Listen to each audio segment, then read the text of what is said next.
स्वतंत्रवें गणतंत्र दिवस की आज मैं सभी टोंक वासियों को, पूरे ज़िले वासियों को मैं शुभकामनाएं देता हूं। और आज़ादी के बाद में जब हमारा संविधान बनने का समय लगा 1950 26 जनवरी को जब ये संविधान लागू हुआ, उस दिन हमारी क्या स्थिति थी। उसके बाद में हर साल हम 26 जनवरी को स्वतंत्रता दिवस, गणतंत्र दिवस मनाते हैं। उसमें तय किया जाता है कि जिस दिन हमारा गणतंत्र जब लागू हुआ था, हमारा संविधान जब लागू हुआ था, तब हम क्या थे और आज हम कहाँ पहुँच गए। और मैं आपको बताते हुए हर्ष हो रहा है कि आज हमारा देश, जब हम विश्व के अंदर क्या रही ताकत थी, आज हम विश्व के अंदर हम चौथी ताकत उभरे हैं। हर सेक्टर के अंदर आज हमारा देश प्रगति कर रहा है। हमारे देश के प्रधानमंत्री जी मोदी जी के नेतृत्व में आज हम, चाहे रोड इंफ्रास्ट्रक्चर में देख लो, चाहे हमारे सैन्य ताकत देख लो, जो आप लोगों ने देखा है कि ऑपरेशन सिंदूर के द्वारा किस तरह से भारत की ताकत पूरे विश्व ने देखी है। चाहे एग्रीकल्चर की बात करें तो उसमें देख लो, चाहे आज हमारे सांस्कृतिक विरासत की बात करें तो आज हमारा पूरा विश्व आज हमारी तरफ देख रहा है। तो ये सारी चीज़ें आज उभरता हुआ नया भारत है। और आज आप लोगों ने देखा कि झांकियों के माध्यम से किस तरह से आज क्या क्या योजनाएं हमारे प्रदेश को आगे ले जाने के लिए हमारे मुख्यमंत्री जी लेके चल रहे हैं। और सबसे बड़ी चीज़ है कि कोई भी सेक्टर को आगे बढ़ाने के लिए हमारे युवाओं को रोज़गार मिले, हमारे जो भी रोज़गार दे उसके अंदर कोई बेईमानी नहीं हो। आज हमारी सरकार ने पिछले इन 2 वर्षों के अंदर जो 5 साल तक एक बेरोजगार युवाओं में एक निराशा थी, कोई भी हर समय पेपर लीक होते थे, आज 100% हम कोशिश कर रहे हैं कि हमारे बच्चा जो मेहनत करे उसका नंबर आए। साथ ही जो राजस्थान में सबसे ज़्यादा ज़रूरत थी पानी की, चाहे हमारी इंडस्ट्री के लिए हो, चाहे एग्रीकल्चर के लिए हो, चाहे हमारे पीने के पेयजल की आवश्यकता हो, सबके लिए हमारी सरकार ने बहुत कुछ काम किया है। आज हमारे राम जल सेतु, जो पहले ERCP के नाम से जानती थे, जिसके अंदर लगभग 50,000 करोड़ का हमने काम स्टार्ट कर दिए, 24,000 करोड़ के हमने वर्क ऑर्डर दे दिए। आने वाले समय के अंदर वो भी देंगे। उससे हमारा पूरी राजस्थान, विशेषकर टोंक जिला और जितने भी 21 ज़िले जो पूरे राजस्थान में जो नए बने हैं, सारे पुराने मिलके इसके अंदर 100% पेयजल की व्यवस्था होगी। और सबसे बड़ी जो एनर्जी सेक्टर के अंदर जो काम करने का मिला है, तो एनर्जी सेक्टर के अंदर आने वाले जब 2 साल हमारे और मिलेंगे, इसके अंदर हम 100% सरप्लस बिजली यहाँ पे पैदा होगी। हम दूसरे राज्यों को हम बिजली पैदा करेंगे। तो ये एक उभरता हुआ राजस्थान है। जिस तरह से हमारे देश के प्रधानमंत्री मोदी जी ने विकसित भारत की जो कल्पना की है, 2047 में विश्व में नंबर 1 बनने की ओर जा रहे हैं। राजस्थान भी उनके साथ के साथ कदम से कदम मिला के राजस्थान किसी भी सेक्टर में पीछे नहीं रहेगा। ये मैं इस ज़िले की जनता को मैं विश्वास दिलाता हूँ कि और भी जो भी जन आकांक्षाएँ हैं, जो आम जनता की जो भी ज़रूरत है, उसको पूरा करने के लिए हमारी सरकार तत्पर है। देखिए, आज कहा है कि भाजपा जो है वो संविधान को खत्म करने का काम कर रही है, लोगों के अधिकारों को बुलडोजर चल रही है। मैं तो ये कहना चाहता हूँ, जो आज़ादी की बात की देखें, 2014 के बाद में हमने ऐसी कई परिस्थितियाँ बनी कि जिसके अंदर हमें राष्ट्रपति शासन लागू करना पड़े। बाकी हमारे प्रधानमंत्री जी लोकतंत्र पे विश्वास रखते हैं, संविधान पे विश्वास रखते हैं, उन ताकतों को समझा के किस तरह से कर रहे हैं। बाकी पिछली जो अगर इतिहास उठा के देखेंगे, चाहे नेहरू जी का शासन ले लो, चाहे इंदिरा जी का ले लो, कांग्रेस राज के अंदर कितने बारी राष्ट्रपति शासन लगाए हैं, कब। और सबसे बड़ा संविधान को नष्ट करने के लिए जितना बदलाव उन्होंने किया। हाँ, ज़रूर है कि संविधान के अंदर लगता है कि जनता की नई अपेक्षा क्या है, जनता क्या सोचती है।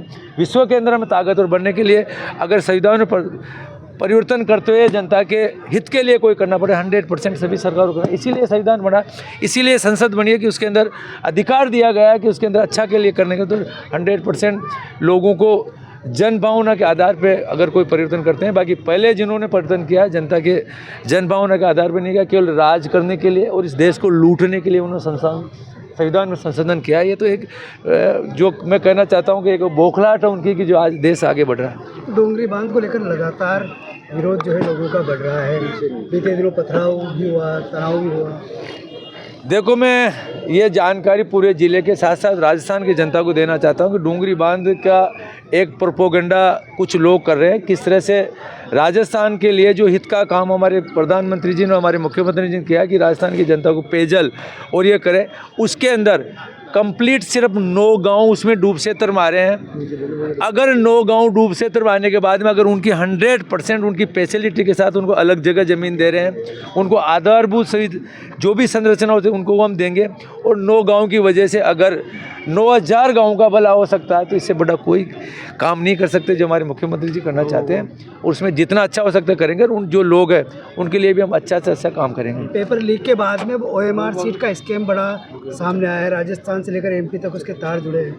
क्या तैयारी है, सरकार कितना बड़ा एक्शन लेगी? 100% हमने लगभग जो भी पकड़ते जा रहे हैं। और सबसे बड़ी चीज़ मैं बताना चाहता हूँ, अभी आपने लोगों ने देखा कि पेपर जो RPSC के मेंबर खुद पेपर बेचते थे, उससे लेके नीचे तक की जो एजेंसियाँ, जो यूपी की एजेंसी जिसको पेपर बनाने का जो काम देते थे, वो खुद उसके आदमी 2018 की वैकेंसी थी। और ये जो एग्ज़ाम हुए थे 2019 में हुए थे, क्योंकि वो लोग गुमराह कर रहे हैं कि 2018 का था। 2018 के अंदर कोई वैकेंसी निकली, और जब उसका एग्ज़ाम हुआ 2019 में, जब तत्कालीन सरकार कांग्रेस की आ गई थी, वो जो अगर OMR सीट में ये अगर उसके नंबर बढ़ा दे, उसी में चेंज करे, इससे बड़ा भ्रष्टाचार, इससे बड़ा युवाओं के साथ कुटागा नहीं था। उसके लिए सबको एक एक कर को कोई भी मछली नहीं होगी, और आने वाले समय में इससे बड़ी मछली होगी वो भी जेल जाएगी, तो 100% जाएगी।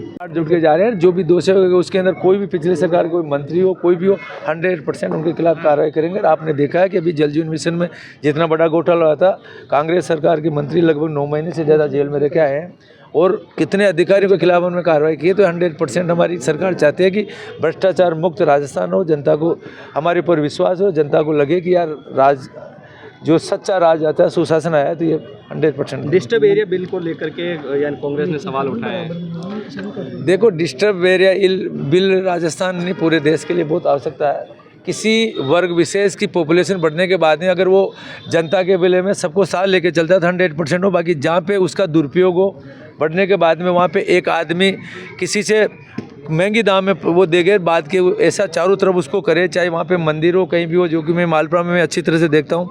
वहाँ आज की तारीख में सारे के सारे मंदिरों की वहाँ पे मांस के टुकड़े पड़े रहते हैं। वहाँ पे हमारे जैन समाज जो अहिंसा प्रबोधन में, वहाँ जा नहीं सकते। अगर आप किसी को देखना, वहाँ जाके देखें।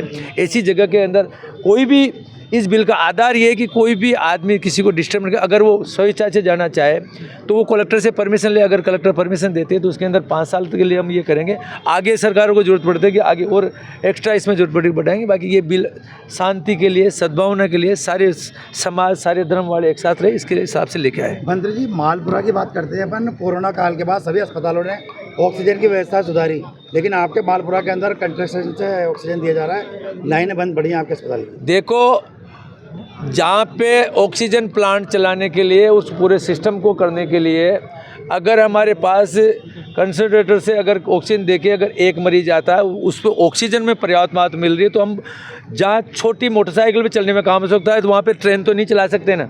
वहाँ वो सिस्टम को हम हर महीने उसको हम 12 घंटे चला के देखते हैं कि ये हमारा सिस्टम बिल्कुल रेगुलर। अगर आवश्यकता, अगर डिमांड ज़्यादा पड़ेगी तो उसको भी चलाएंगे। वो बिल्कुल कंप्लीट तैयारी के साथ पड़ा है। बाकी जहाँ जनता का पैसा पर डे अगर 5000 खर्च हो, और जहाँ पे जनता का पैसा अगर 500 रुपये में काम हो रहा है और उसको पूरी सुविधा मिल रही है, इससे बढ़िया काम नहीं हो सकता। बजट सत्र शुरू होने वाला है, ऐसे में टोंक जिले वालों की फिर उम्मीदें बढ़ी है कि टोंक की रेल को लेकर कुछ घोषणाएँ होगी। आपके क्या प्रयास है? देखो, उसके लिए 100% हमारे पहले जब भी हमारी सरकार ने, जब हमारे सांसद साहब जब संसद में बैठते, तब इनके आधार पे घोषणा भी हुई थी। तब घोषणा में ये हुआ था कि उसके अंदर आधा पैसा राज्य सरकार को देना था, आधा केंद्र को देना था। बाकी जिस तरह से राज्य सरकार की आर्थिक स्थिति ठीक नहीं थी, कई ऐसी योजनाएं जो चालू की वजह से, अब हमने रिक्वेस्ट की है कि इसको पूरा का पैसा केंद्र सरकार वहन करे, और 100% आने वाले समय के अंदर टोंक जिला रेल से जुड़ेगा। उसमें कोई अतिशयोक्ति नहीं है। क्या टोडा और मालपुरा की पटरियां पर भी कुछ तैयारी है? अब वो टोंक जिला जुड़ेगा तो मैं चाहता हूँ कि टोडा रायसिंह और मालपुरा दोनों भी इससे जुड़े। इसका बेनिफिट मैं माननीय रेल मंत्री अश्विनी जी वैष्णव साहब से निवेदन करूँगा, 100% जुड़ेंगे।